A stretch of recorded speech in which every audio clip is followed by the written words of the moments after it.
The always awesome Mr. Ville Valo from him. And like I said, this is going to be my interview. This is the questions I want to know. So it's all about you. It's basically about me. I mean, you can ask the questions. You egotistical bastard, you.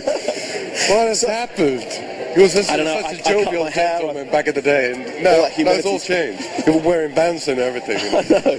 It's all about the socks. Okay, fair enough. So basically, I want to know, Uneasy Listening 2... You want to know? Yeah. Just about me. Uneasy Listening 2 is my second favourite him album.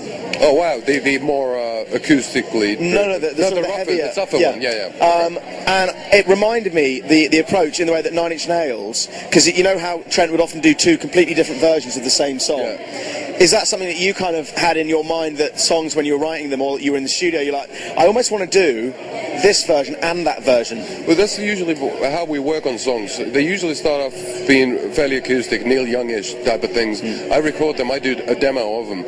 Maybe I play a few instruments on top of it. I play to the rest of the guys. We do our first version, record demo of that. Then we start comparing all the... Because usually when you write a song, you have something...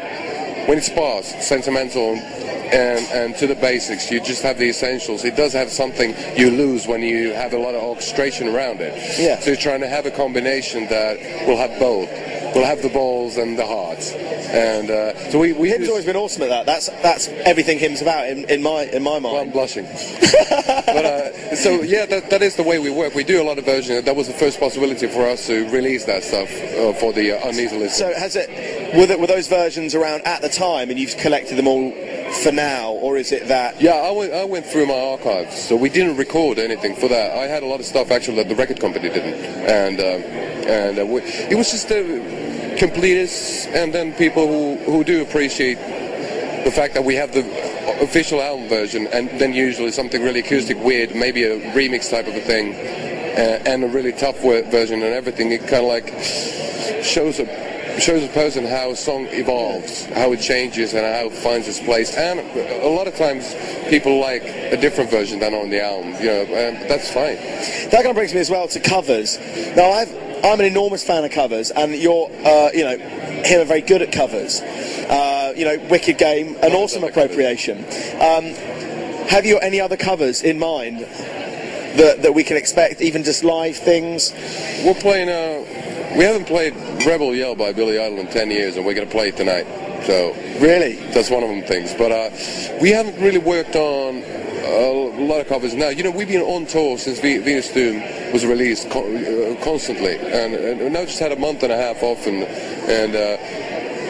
finishing off the festival summer, trying to pull it all off, and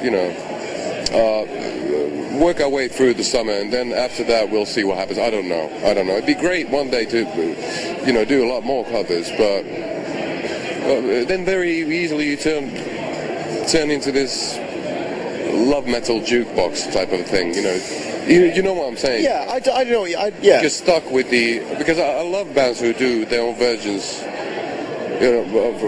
From great songs. I don't have anything against it. But it's not. You don't want it to turn to Him's shtick. Well, it's an important thing since Chris Isaac's Wicked Game was one of the songs that taught us the sound of Him. So when we started playing that with really rough edge, and the song had the mood that we tried to essentially incorporate in all the songs on our first album, so that our rape of that song kind of gave birth to the monster known the bastard love child.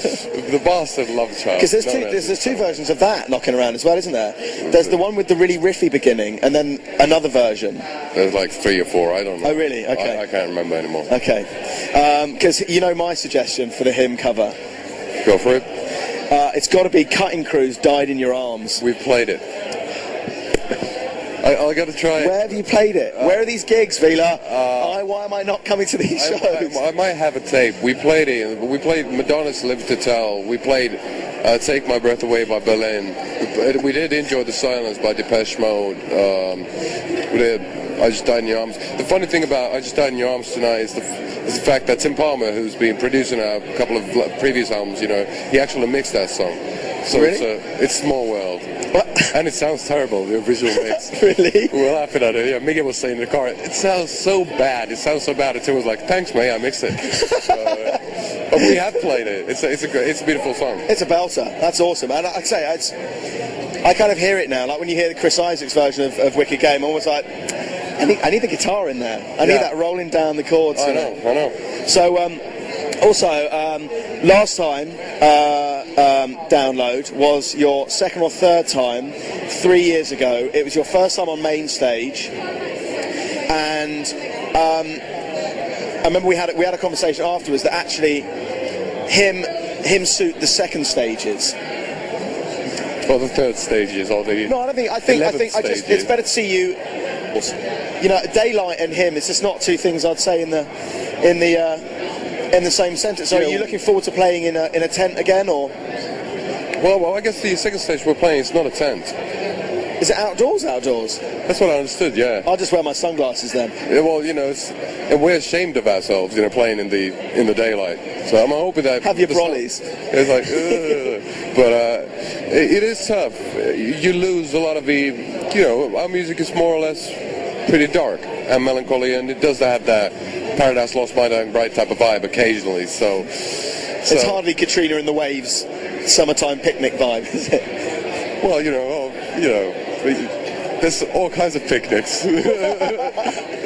Thank God for the possibility, but we'll see how it goes. I really don't know, but second stage is, I thought originally that this is going to be a tent, but somebody told me that it's not, so I don't know. Well, we're looking forward to it. Backstage download, Mr. Ville Valo. Thank you, sir. Hail Satan.